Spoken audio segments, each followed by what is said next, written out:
Hello YouTube, this is a Satsu 5 and this is going to be kind of a vlog style thought experiment video. And this is not a new concept. I mean, people attempted to do something similar to this with the zombie apocalypse. They would use the imaginary scenario of the zombie apocalypse to say, okay, what if I was caught in the zombie apocalypse, what weapon would I carry? What would be my EDC, basically? What would I carry and why would I carry it? And me and my brother, we have a very similar conversation occasionally, but it's much more realistic. So I was never a part of the zombie apocalypse fad. I wish I would have got me some of the zombie ammo from Hornady just for the collection, but I missed out on that because I thought it was stupid, but now I kind of wish I had it for the collection. But anyways, the scenario that me and my brother often talk about is what would be your primary knife that you would carry in a third world country. And usually the setting that we imagine is Africa. And yes, I know Africa is not a third world country. It's a continent, and there's many different countries within Africa. But we just use kind of a blanket term Africa because there's many different regions in it with a very diverse fauna. And there's also not just the human element.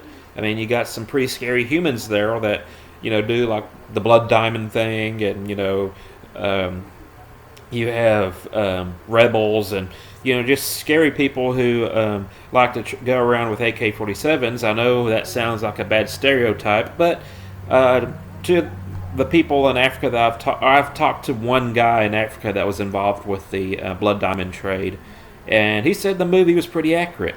I love him to death. His name was Abraham. I know that I'm going off subject. And he said he literally dug up diamonds, and then on their leisure time, they'll play soccer. And it wasn't uncommon for them to have to stop playing soccer or football and pick up AK-47s to defend themselves. So, I'm basing it off of that. But there's also the animals. You have baboons, which live in troops, and they can be pretty scary. I mean, they have teeth about that long, and they can be pretty aggressive. You got Cape buffalo, lion. You got other big cats. You have chimpanzees. A lot of people don't realize this, but chimpanzees are very dangerous creatures, and they'll rip your face off. They'll pull your individual fingers up and bite them off and almost torture you. And they're very bad animals, bad to the bone and scary. So it's not just the human element that you're defending yourself against, it's the animal element. And it's not just defending yourself, it's having a good cutting tool to survive in this hostile environment. So you don't only need a weapon, but you need a tool. So a lot of people get caught up on the zombie apocalypse and they're like, yeah, if I was in the zombie apocalypse, I'd have a katana or I'd have a cutlass or something like that.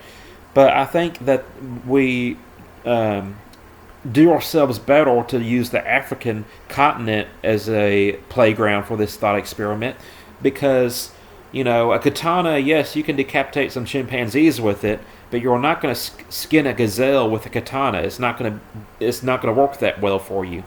So I got a few knives right here beside me to show you for the people who are new to the knife world and maybe don't know these different types of knives, and maybe you've seen these knives but you don't have a name to put with them.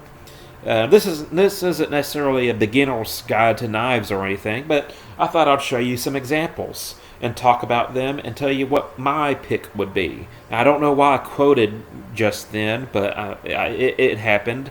But I'm going to try to start from smallest to largest. And first off, we got the Randall made knife. Now, those of you who watch my videos on a regular basis know this is not a Randall knife. This is a Blackjack copy.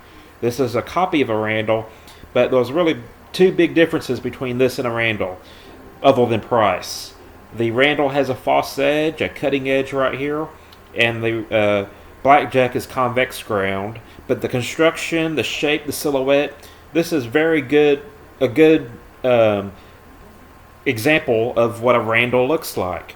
And this is the kind of the iconic Vietnam era knife. I mean, it was forced put into it wasn't it wasn't in production, but it was produced, I think, starting in World War II. And then in Vietnam, this was just like the bee's knees. This was the cat's meow. This was the knife to have in Vietnam. And I got a belt stud sheath for it. But this is the Randall knife. And like I said, the Randall has a false edge. You have a very generous guard on it. And the Randall was touted as being a very good hunting knife, a fighting knife, and just a good all-around combat utility knife. Now, usually I separate combat utility and fighter. A fighter has a false edge. A combat utility knife, like the cable, does not have a false edge. But this is kind of what a Randall looks like. So if you didn't know what a Randall was, and I've owned one, and I kept the Blackjack and sold the Randall because the Randall would have made me more money on eBay, and I really had no use for the Randall, although I just for nothing other than the fact that I wanted to try it, and I was disappointed in it, not because it was a terrible knife, but I just didn't think that it cut beyond its cost. I paid a lot of money for it, and I didn't think it performed equivalently to its cost. But it's a really good knife with a lot of history, and it has a cult following, basically. Then this is the Cold Steel OSS. But what is the Cold Steel OSS really copying? This is a copy or an interpretation of the Bob Loveless Big Barrel.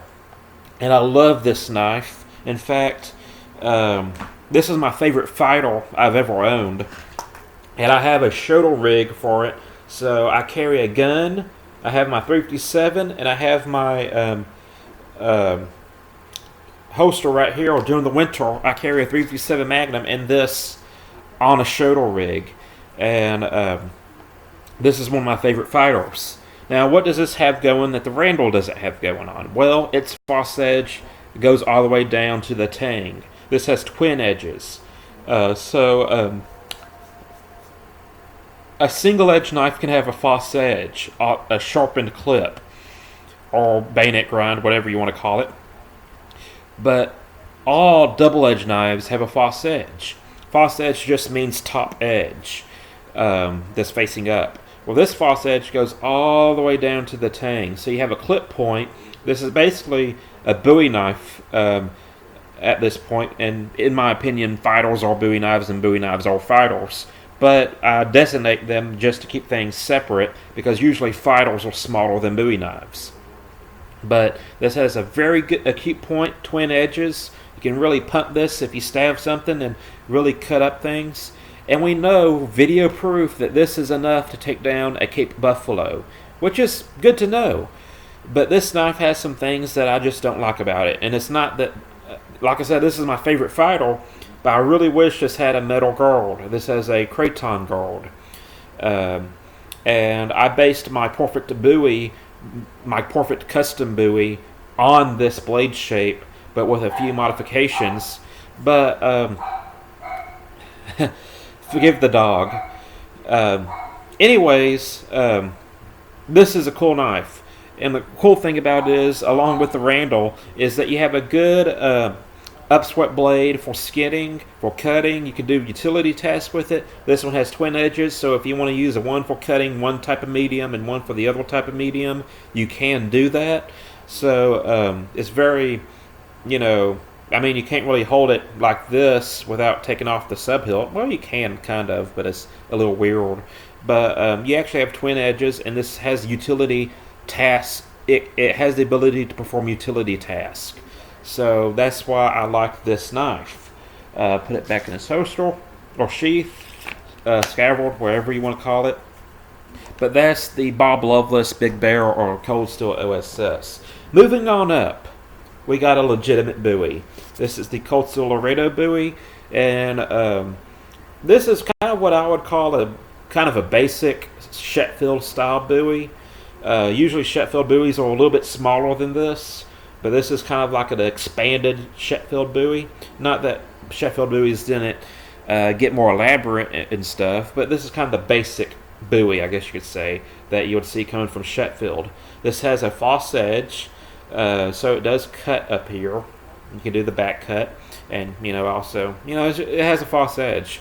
It's a broad blade that is good for chopping and cutting. You still have the ability to skin with this, and you have a thick spine. So if you need to crack something open like a coconut, you can kind of do that with this. Although I don't know if coconuts are around Africa. Honestly, I mean, I guess they're around the coastal regions of Africa, but you have that ability. You have a thick spine, and you have a coffin hilt with a brass guard. And basically, my big complaint with this brass guard is that it's very minimalistic. You don't get a lot of guard up here by your knuckles, which is where I want the guard, is protecting these knuckles. So, but this is a very good knife, and I got the one with the leather belted sheath, which is what I prefer. I think that's the best sheath you can get for a buoy or for a fighter, for a civilian. Obviously, if you're military, you want something with molly or more attachment points. But just stuffing for concealed carry and just carrying on your belt or in your waistband, I love these types of sheaths. But we got the buoy, and for those of you who are not very familiar with the buoy, there you go. Now let's get to the more interesting things. Now I don't know which one of these is technically bigger. I know one's heavier, but I'm going to pull out this. This is a Nepalese kukri. This is the famed Nepalese kukri. This one's almost a two-handed one, and boy is it thick. You can crack some coconuts with that, and you can actually chop them in half with this. And a lot of people love the kukri, and so do I. The kukri is an awesome blade. It's very much proven. These Nepalese kukris are not the sharpest things in the world. They can get sharp, but they just don't have the best grinds, and they don't have the best temper. But they work, and you can split skulls with this. And this is a beast, and it's very, very heavy, but has a very big, oversized sheath, and you're pretty much stuck with the belt loop. Good blade, but to me it's kind of lacking. You're not gonna. I mean, you can sharpen it, and you can grab up here to do your skinning, but I don't know. It's just I love the kukri for what it is, but it's a very simple tool. Complex in aesthetics, has a lot of things going for it that's a little bit odd in the knife community or in the knife world, but it's very simple in practice, as far as using it. But there's the kukri. Now this is what I'm excited about. This is the Columbia River Knife Hisho. Relatively thick on the spine. You have a very nice upset blade. You got a very pointy point.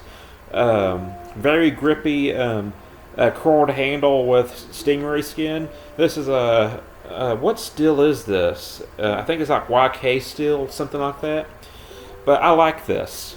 For one thing, with this sheath, it is possible to conceal carry, and you can attach it in many other ways. You got a long blade that's very good at thrusting. Keep in mind with the kukri, the Nepalese kukris are not the best thrusters. Not saying they can't, but they're just not as good as this. And this has chopping capabilities. You can actually use this, for chopping. Has a long upswept blade, so you can grab it up here and skin with it, or you can just grab it regularly and try skinning with it. It's going to be a little bit cumbersome, but it works as a tool. But not only does it work as a tool, but it works as a weapon. You can look at my chest. If I stabbed it through my armpit, it's almost coming out the other side. So you're going to get a lot of penetration with this. You got a lot of cutting capability. And as far as the knives that I own, I think if I went to Africa and was going to be in some very sketchy areas, I think this is what I'd want. because I'm a cut and thrust person. I don't like to specialize in but just thrusting or just cutting. I want to have something that's versatile, and this can oppose a machete from a bad person. I feel that I could defend myself against some bad animals with this, excluding elephants and hippos. I think I'm pretty much screwed with those two. And if it's a baboon, if it's just a baboon, I think I could handle it. But they work in troops, so I'm probably screwed as well. But this is what I would carry with me in Africa, as far as if I owned, for far as the blades that I own, it would be this. Um, Now, there was one buoy that I would be very tempted to carry with me if I owned it, and that would be the Bagwell Hell's Bell, which is a custom buoy that has a upward curved guard for catching blades. To me, it has a sufficient guard that this thing just doesn't have, and it has a very good thrusting point, and it has good cutting capability. And the Bagwell Hell's Bell is more of a dueling blade, so it's not going to be as good of a tool, but it has capabilities for skinning and stuff. In fact, Bill Bagwell said the smallest animal he's ever skinned with it was a mouse, and he did it just to test his skill. So it is possible, but to me, it just has a sufficient guard, which I don't think this has. But this doesn't have a guard, but it has length, it has carryability, and I think if I was going to head off to Africa or some third world country, the Cold Steel, or not Cold Steel, the Colombian River Knife and Tool Show, which is a Rebel Lord's Tanto, would be the ticket for me. So that's it. I'm a Satsu 5. I look forward for your discussion. What would you carry if you were going to Africa or third world country? Would it be something that you own right now? Would it be a custom? Keep in mind, try to keep this not into like completely custom knives, but custom production knives like the Bagwell, or maybe a Jason Knight Kukri or something that we kind of have an idea of what it looks like. But yeah, what would you carry in Africa if you needed a weapon/tool? So that's it. I'm a Satsu 5, and I'm out.